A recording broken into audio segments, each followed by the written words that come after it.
Do you want to do more than follow orders? Think outside of the box and manifest your dreams?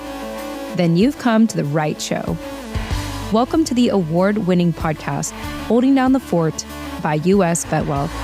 I'm your host, Jen Amos, a Gold Star daughter, veteran spouse, and entrepreneur. For Season 8, we continue our wonderful partnership with the Rosie Network to highlight motivational stories of personal growth, financial awareness, and autonomy in our military community.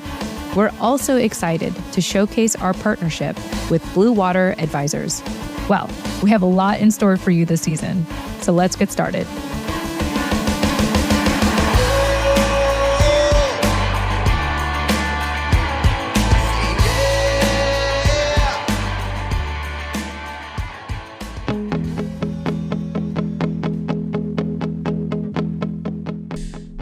All right, hey everyone, Jen Amos here.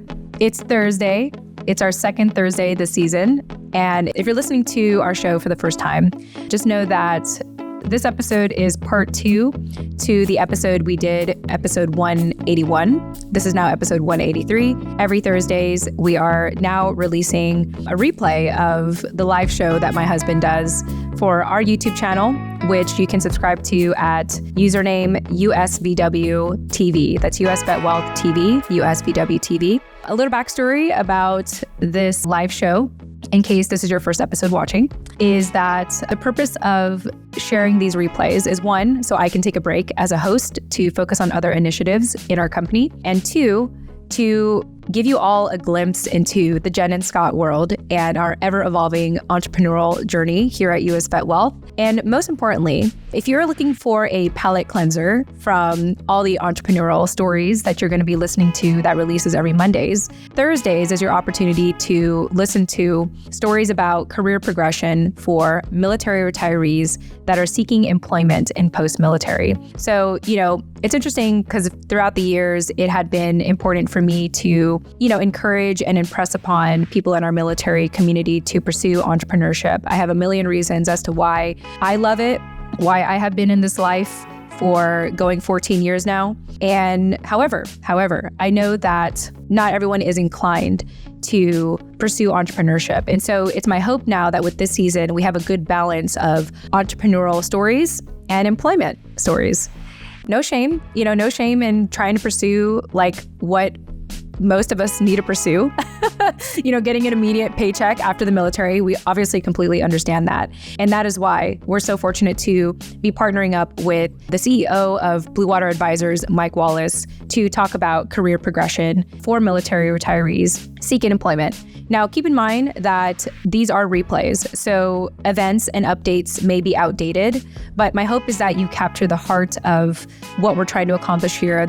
Hopefully you capture the nuggets for those who are seeking employment in post-military. And of course, if you want to learn more about Mike Wallace, you can check out his website in the show notes of this episode. If you want to keep up to date with the actual live show, like if you want to tune in on the live show and actually engage directly with Mike and Scott, then you can subscribe to my company's YouTube channel, usvwtv.com. And I do believe that at the time of this recording, I do know that they are having talks again on starting up a weekly show again. But again, even as I say this might be outdated, which is why I encourage you to subscribe to our YouTube channel to get the latest updates on that. All right, that being said, let me go ahead and tell you what this episode is about. This episode is part 2 of the 2-part series that began in episode 181. In this episode, Scott and Mike discuss customer obsession in career development. So continuing from episode 181, I just want to remind you of that. And in case you want to look up the episode, you can check out your preferred podcasting platform in which you're listening to right now and just either scroll up or down, like follow the episodes in chronological order. You can listen to 181. If you do not know how to access that on your podcasting app, just go ahead and visit our website, holdingdownthefortpodcast.com. Go in the search bar, put in the numbers 181, episode 181, and that's how you'll come across the previous episode to this one. Because again, this is a continuation of that last conversation. So continuing from episode 181, US VetWealth founder and CEO Scott Tucker introduces Blue Water Advisors CEO Mike Wallace to discuss topics around military retirement and career progression. Mike continues to share how his company teaches their cohorts to organically build a large network of past, present, and future members. They discuss maintaining a professional network while employed. So don't settle, like once you're employed, to not just settle, to keep, nurturing your connections, essentially. How to do market research before pursuing opportunities, and the importance of being customer obsessed to find a career success and progression. Great conversation. I hope that you thoroughly enjoy it. Again, if you want to subscribe in real time to watch the live show, you can check out the show notes of this episode, how to do that. Until then, thank you, and I hope that you enjoy listening and or watching, because once again, this episode is also available on our YouTube channel. We'll provide the direct link to that YouTube video in the show notes below. All right, thanks so much and enjoy. And I think this is something I'm frustrated with in the whole military transition, process space. And it's not even something that you could even add to your repertoire, because getting hired in the corporate world, you have to go through the typical HR process. But I think we should be teaching sales and marketing skills, because ultimately that's what this is. This is a sales and marketing problem. And the hardest problem with sales and marketing is getting to know or accepting rejection. And even though what's really happening on LinkedIn is that people that aren't responding are either overwhelmed or don't pay attention to LinkedIn anymore. So there's a lot of truth to that. We can't take it all personally. I do too. It's like, oh man, so-and-so didn't respond. It's like, who knows if they not even watching LinkedIn anymore. I don't look at Facebook anymore. People write me all the time. I feel bad sometimes, but what we're building at Blue Water, right, attacks this on a couple of fronts, right? Not only do we really espouse the targeted approach of this, right, but it's organically also the network that we are building, from past, current, and future members that are going to be part of the Blue Water ecosystem, right? All of our members come through. They will eventually land and be someplace, and they are now an active part of our network. And, and just hold your thought there just for a second. Like when we started this off back, you and I had this conversation. I'm like, what the heck, January, February of 2020, 2021, it's like, are you kidding me? We've got 10 people in the network. We've got 20 people. And you're just like, man, I was questioned, is this really going to, turn into something? But you get 6 months into this. You get 12 months into this. You get 2 years into this. You get 3 years into this. And now the network and the keen insights across hundreds of companies and industries, hundreds deep of the pedigree of individuals that come through our door. God, that's powerful, right? And it grows month over month over month. And I think the real catalyst is what's going to happen is when guys hit their 2 to 3 or 4 year mark and want to jump to the next position and kind of want to get pay raises and move around.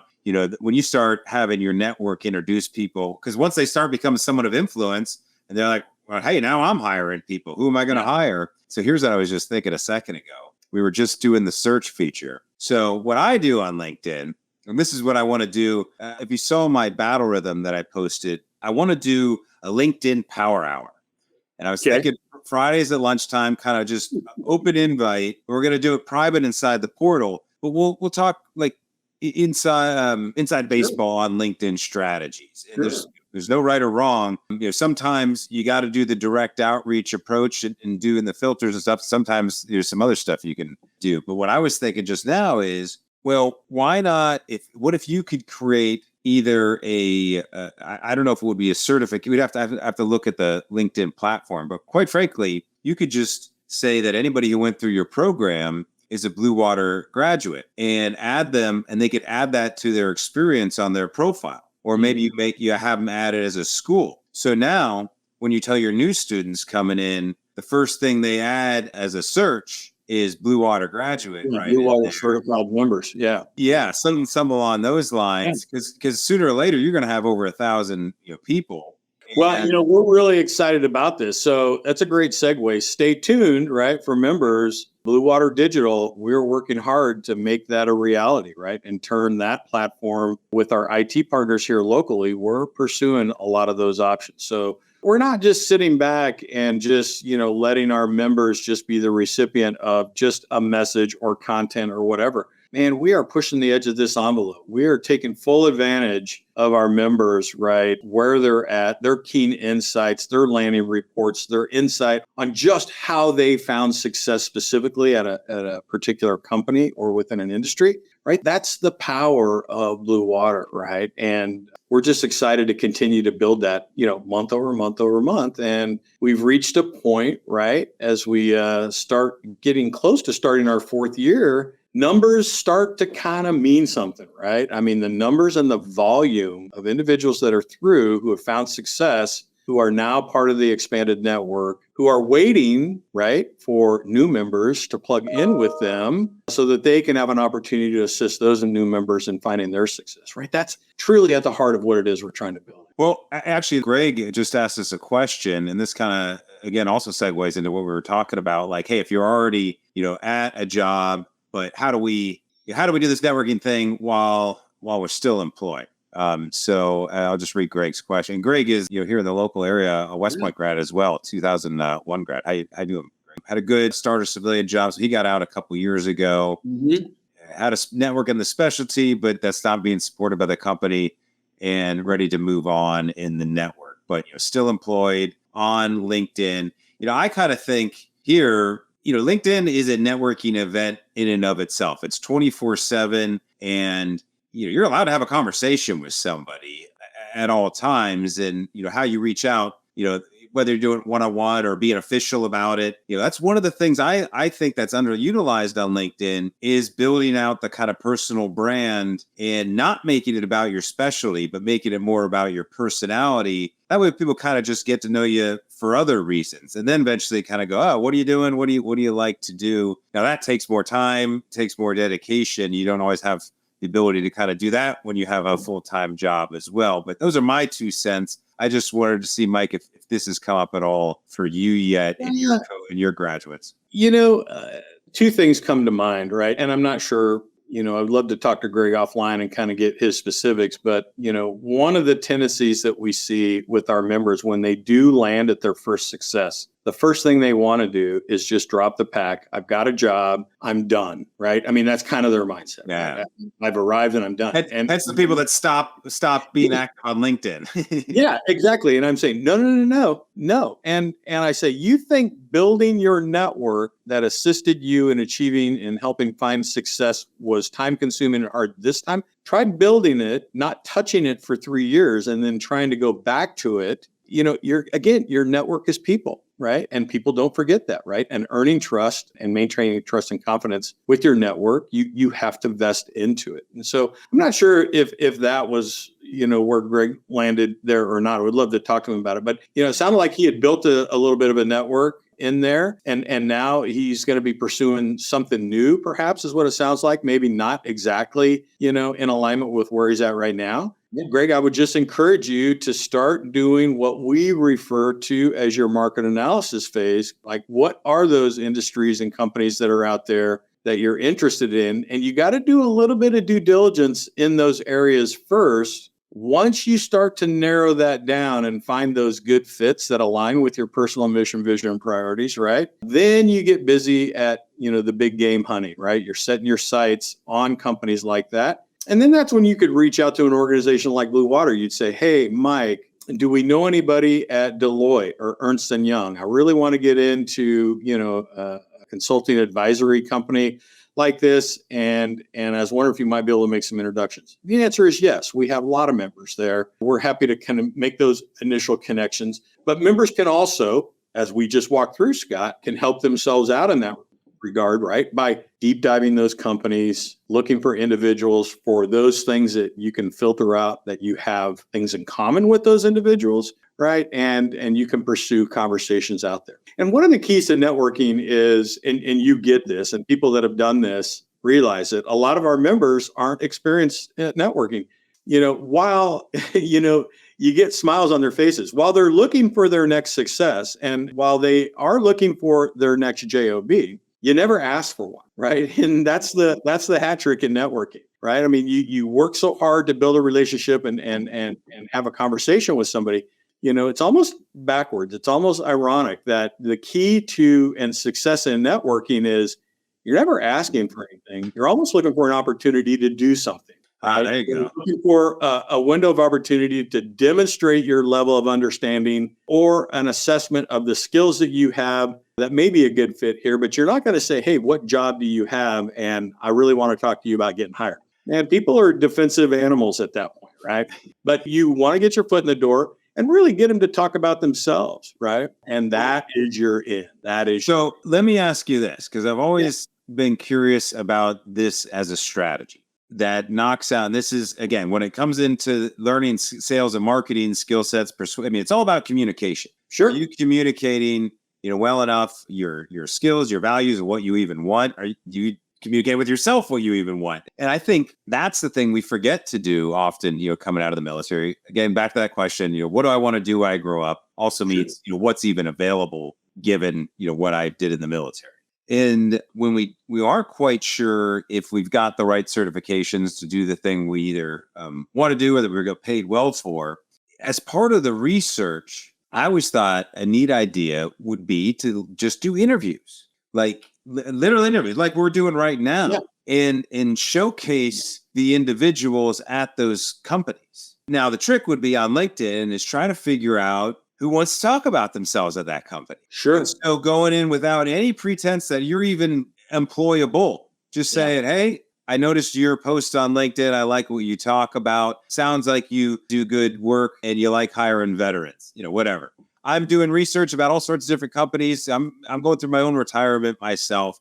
Would you be interested in doing a quick interview? I can showcase you on the platform. And, by the way, this is how I do my network. Be honest about it. Sure. And I know that would work because nobody does it. Nobody would do it. They think I don't like being on camera, or, no one would pay attention or watch and stuff. It's like, no, you got to realize that some of those individuals want the practice to come on and be interviewed, and in a low stakes environment. Think about the people at the job fair, sit behind the booths, interview all those people. They want to. Their job is to showcase their company and make them look good, right? And so what better thing to do? Anyways, I thought that was an idea most people could do more. No, it's a great call out, right? And it just kind of made me think of a couple things.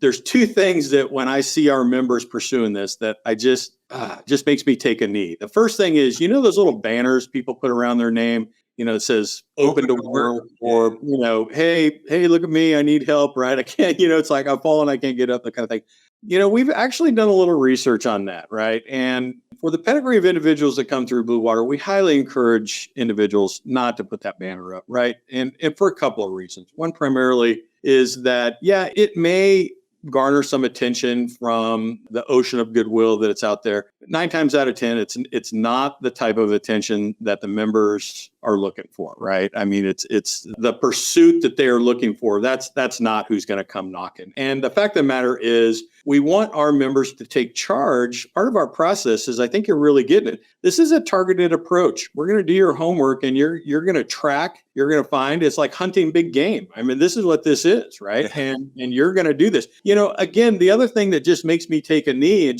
it just breaks my heart, is like I hear individuals go, well, I'm going to go to some job fair or whatever, and I'm going to walk in and I'm going to stand here until somebody likes me, right? And it's like a third grader going out at recess on the playground, and he's going to wait to be picked for kickball, and they go, oh, you like me? I like you. Okay, I'll be on your team. And we tell our members, don't give away your decision-making authority. Like, I'm not saying that may not be a good opportunity if you go to a job fair and all of a sudden some company, let's just say a company like Microsoft comes up and they're nice to you and they invite you over to their booth and they go, hey, they really like me. And I'm not saying that may not be a great opportunity. It absolutely very well may be. What we espouse is, I want you to prove it to yourself. Prove to yourself that it's a good fit. Does it fit with your personal mission, vision, priorities? Does it fit with all those things that you're looking to hold dear in this next phase in your life and your career progression? And if it is a good fit, then pursue it. And if it's not, then don't look at it as a shiny object that you're going to be drawn off. Stay on target, right? Hunt the big game, the outcome that you want. And we just see, the ocean of goodwill, and the approach can just be desperation. You're just going to stand there and wait for somebody to pick you.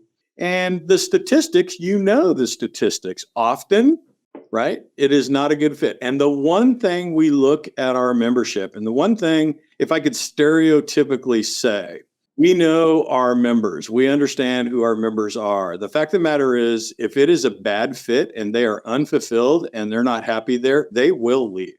Yeah. You will thrust yourself back out into this career progression time. And while I can't guarantee that your first choice is going to be the best choice, I want to be very clear about this. Make no mistake about it. This is the goal, right? That's the goal. I want you to pick wisely and arrive at a good fit right from the get-go. And in the event that you do leave later, that's your decision. You weren't thrust out of this because you hated it and it was a horrible fit, right? I want you to do that legwork up front, and I want you to arrive at a good fit, right? And know that it's a good fit. And we can help with that, right? And largely that comes back to the networking side, Scott. You're going to understand it's a good fit. You're going to have a lot of conversations, not just one, not just two, and then a job offer's coming, right? I mean, every place that I found employment, whether or not that was at Amazon, or I came back and did consulting, or I did some contract work at, some government contracting companies, right? Like, you're networked into whatever your pursuit is, 5, 6, 7, 8, 9, 10 people. You cannot be networked. There's not a point where you say, oh, you're over networked. That is not a thing, right? The more people that you know and who know you, right? That's what it's about, right? That's what networking is all about. I was thinking while you were talking there, because you said it a couple of times, take a knee. I want to do a segment where it's called Take a Knee with Mike Wallace. And Coach Mike's going to come in and just honestly, we should do like your top 10 things where you're just like, fellas, like here's the way it works. And because it's like, going to those networking events. That's why I say, if you're just on LinkedIn and you're not posting or commenting, because that's the easiest way to engage with people is comment on their posts. Don't send them a message. Be a frequent comment on their post. If you're going to reach out to the person at Shell, reach out to the person at Shell who posts a lot. Yeah. Do them a favor. Understand that LinkedIn is about doing favors for each other. When you comment and like people's posts, it boosts their posts. So that then they feel like they kind of owe you something, right? Have a brand. Yeah. Yeah, exactly. I just wanted to say just two things. You just made me think about this, right? And, take a knee, right? I get it, right? There are so many things that we feel we have to repeat, but I go all the way back to when I used to be an instructor in the F-14, and I would fly sometimes with students. Maybe it was their third or fourth flight or fifth, very few hours in it. And inherently, you almost, I won't say almost you knew the mistakes they were going to make before they ever did it. Like you were that far out in front. Whether it's you forgot to lower the gear, or maybe you didn't raise the gear, or maybe you didn't do something, you knew the mistakes. And while that's a frustration to an instructor who does this day in and day out for years of their life, it's that person's first time they've made that mistake. So while we do take a knee, and while it is frustration, we have that allegiance to our members that I get it. I go, that's the first time you're hearing that, or that's the first time you now understand why you don't do it this way. But that may be the 150th time, that we're sharing that insight. And so I think it's important for me and the rest of our career progression consultants like Jim Webb and Steve Weeman and Brian Herdlick and Dave Wadelick and all these guys. Now John Malfitano is with us, and these guys are coming to the table. That's probably something important for us to keep in mind. Like, hey, we're going to see these mistakes over and over and over again. But we need to understand that our members are just seeing it for the first time, largely, right?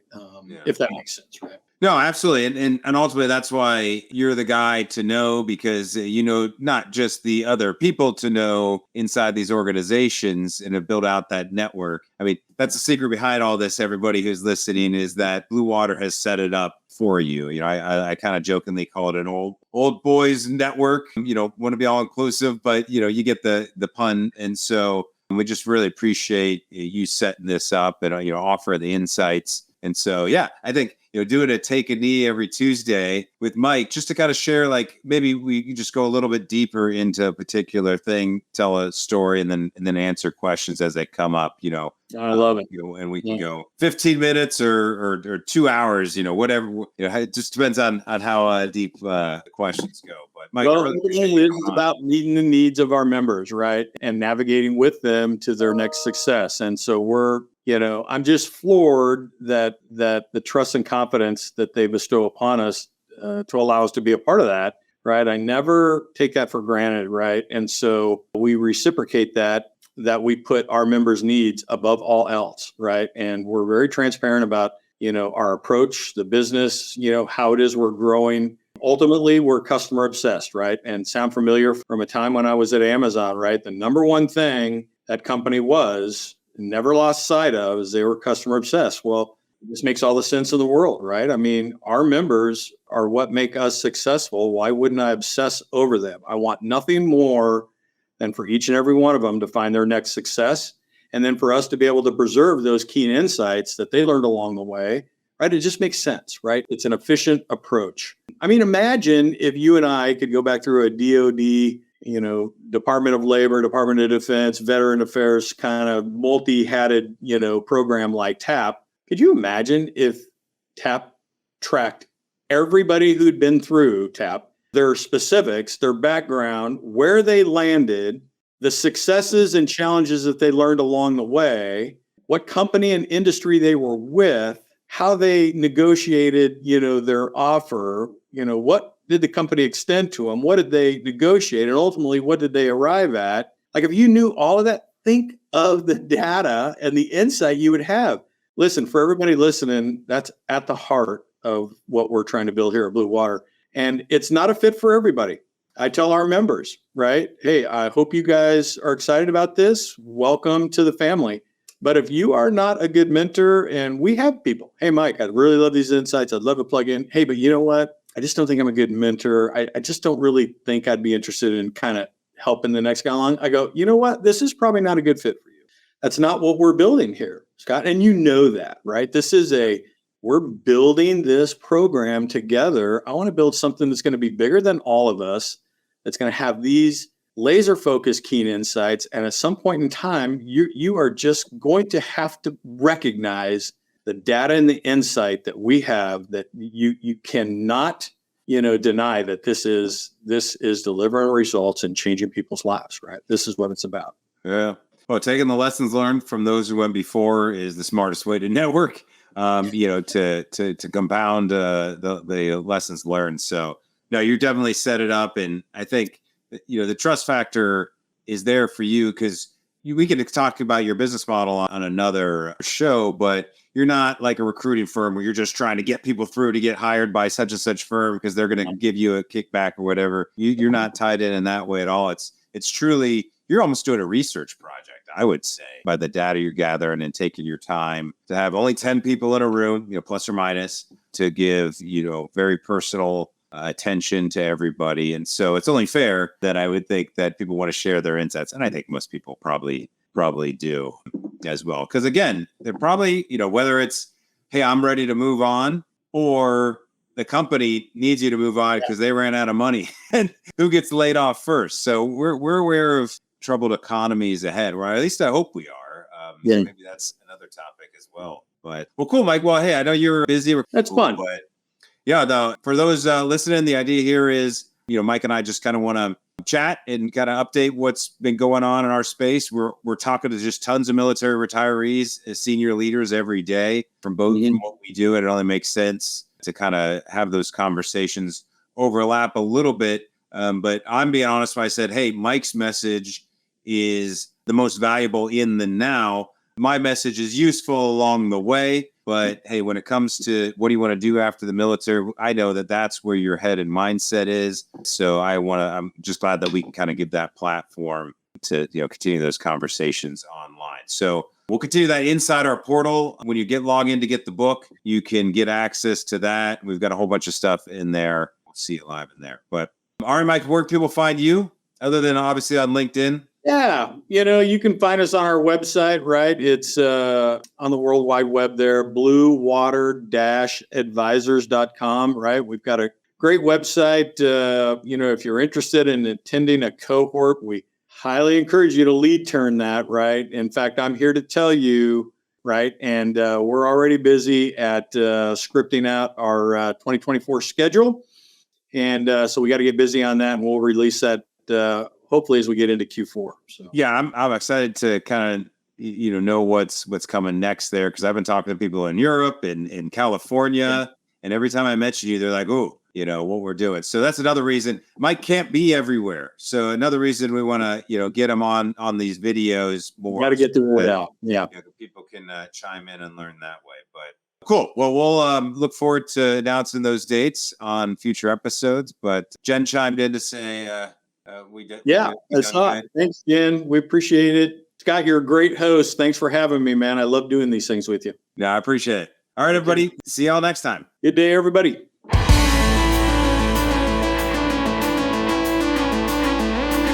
Hey, this is your host, Jen Amos.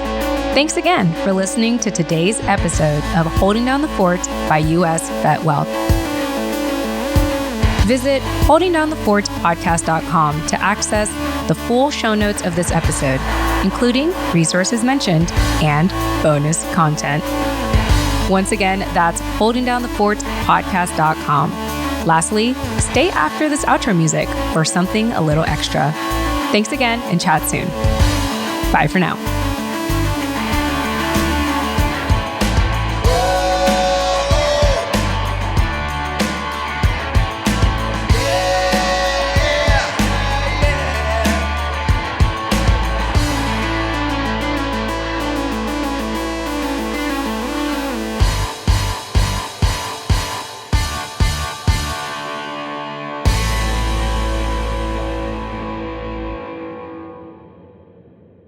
All right, hey everyone, welcome. Thank you for sticking around after the outro. If this is your first time listening to the post commentary, thank you. I am going to be doing this for all the episodes this season. I like having the opportunity to do this because if you never created a podcast or you never created content, producing a show has to be done in chunks, So first you have, for example, I'll give you a quick overview of how the season has played out. In January, we conducted the interviews for the Rosie Network guests. And then February has been all about post-production. I've been sending all of the files over to Dennis, my editor, to, clean up everything. And then the final touch, wrap it all up with a bow tie is this recording that you're listening to literally right now. I do these intros and post commentaries last as a way to, do the final wrap up. And it's a chance for me to reflect on even my own journey and, what it's taken to put together a show. So anyway, I don't remember why I brought that up, but I just want to say hi, and post commentary is really an opportunity for me to be just, slightly a little more candid with you on what's going on and even share any lingering thoughts I may have had about this conversation. Yeah, that's it. I'm just sharing that these are some lingering thoughts that I'll get to share afterward. And fortunately, I did not host this episode, so I just get to listen in. And I got to say, watching Scott and Mike collaborate, being able to have eavesdropped on their live shows because, we both work from home, so I hear his conversations all the time, has been really heartwarming for me to see how this partnership between Scott and Mike has organically evolved. And you're going to continue to witness that in the upcoming episodes every Thursdays if you choose to listen to these recordings. So thoroughly enjoyed it. So I hope that you enjoyed it. And I have to go now because my husband's home. Speak of the devil. And of course, my dog can tell. And I'll chat with you in the next episode. See you all again on Monday. Bye for now.